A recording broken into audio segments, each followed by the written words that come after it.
There are certain times in this world where people try to do great things and it just doesn't come out so well. There is actually a website called Heroic Failures, and you can go there and see tremendous things that were done and then bomb. Like the company that developed this airplane. Phenomenal jet, really quite inexpensive, was a tremendous piece of engineering and ingenuity, and then the company went bankrupt, and that's the end of it, and all that. Or this little kitty, way up in the tree. A number of years ago, the London, England Fire Department went on strike. And so whatever they call the National Guard over there had to step in and fight the fires. And one of the jobs that firemen do is to get kitties out of trees. And so the soldiers got the call, and they responded and went to this lady's house, and they put the ladder up in the tree, and they got the kitty down. And then the lady was so grateful, she invited them in for tea and crumpets or whatever they have there. And they gratefully responded and went in and had tea and crumpets, and then they came back out, and she was so very grateful, and they were backing out of the driveway and ran over the cat. Heroic failures. They meant well, but it just didn't turn out so well for the cat. We have, they're going to laugh all during the service now. I don't know what's going to happen because they're going to distract me. You need to go sit in the back, Sharon. Anyway, this is sometimes what happens when we think about doing things wisely. We have something that we think will work, and it just doesn't turn out so well. And so God says that we need to trust in Him. We need to trust in His guidance. We need to trust in the people that He brings into our lives. We need to trust that He understands this world better than we do. And we are told that we should trust in the Lord and lean not under our own understanding. And then we won't have those heroic failures because God will ensure the success of our endeavors. Although we must have to clarify that here in a bit. The benefits of acquiring wisdom take center stage here in chapter 3. This is stage right there. This is center stage. I know you were wondering what that was. But the benefits are front row in chapter 3.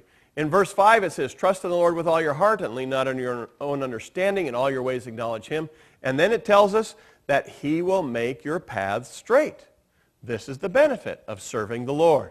And all of these benefits are brought out here in chapter 3. Now, this particular verse is often misunderstood as a promise of guidance.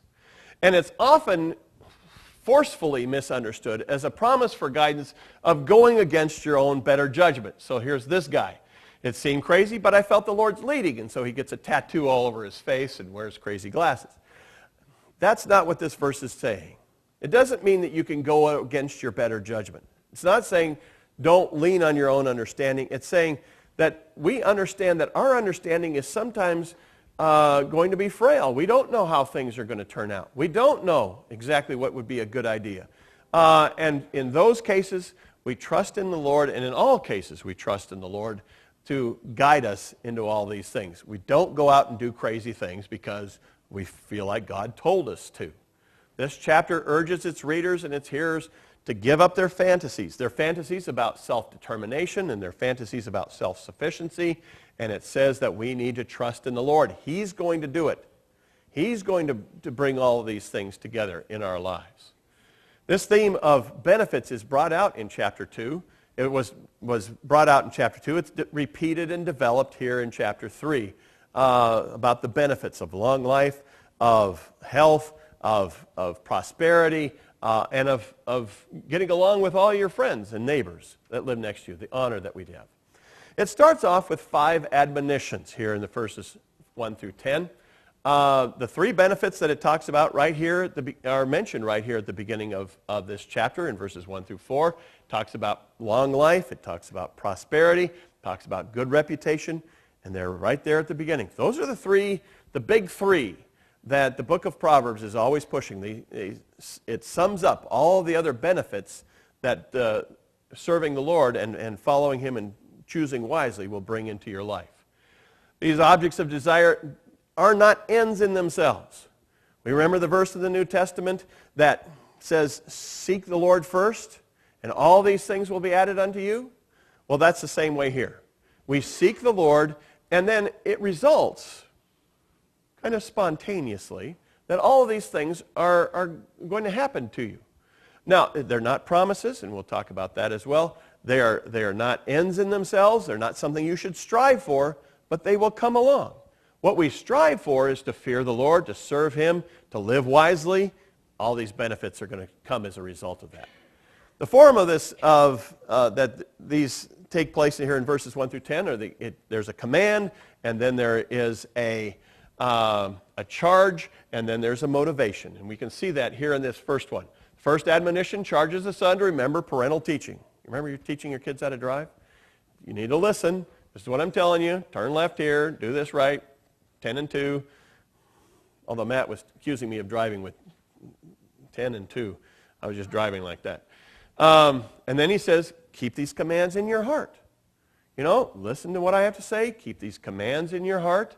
And then he presents the benefits of long life and prosperity. He says, you'll have these things. They will result if you keep these commands. But the goal is to serve the Lord by obeying His commands, and then it will result in long life and prosperity. Each admonition charges the son to give up some self-centered fantasy and replace it with a God-centered reality. We have a lot of fantasies in this world, a lot of fantasies in our life that we think are true. I believe in unicorns, for one. You know, 99% horse and 1% really cool horse. That was a funny joke, wasn't it? Something she ate this morning, I think, is tickling Sharon. Feathers. So I hope she didn't eat any feathers. Anyway, there's some fantasies that we need to give up, okay?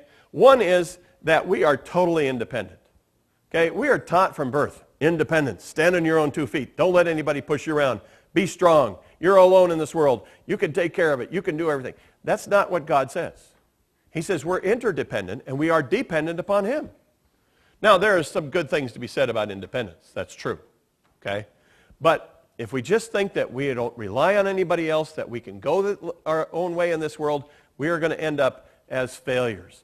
Another thing he says is to give up is self-determination. You can't choose always for yourself. You can't just do things that you want to do. God determines. God's in charge.